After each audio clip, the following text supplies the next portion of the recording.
Shubor nakaslem jong Nongshong Hima.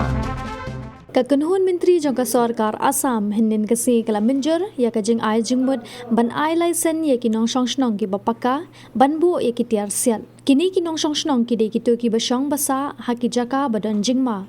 U Menteri Rangba ka Assam u Himanta Biswa Sharma. Uloong ba kini ki Nongshong Shnong ki penon kam ya ki Tiar Siat ban ya kun persya ya ki jing sya berngem berset bian na ki rio baman.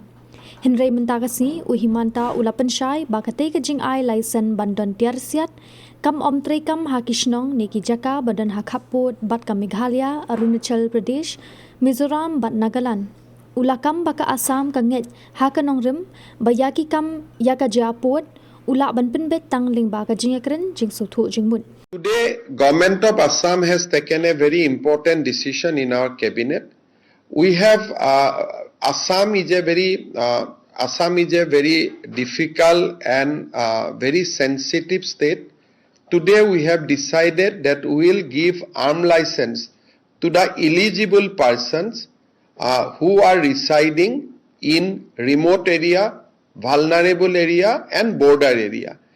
And we will encourage our original inhabitants and indigenous Indian citizens to apply and take arms license as per the eligibility provided in the Indian Arms Act.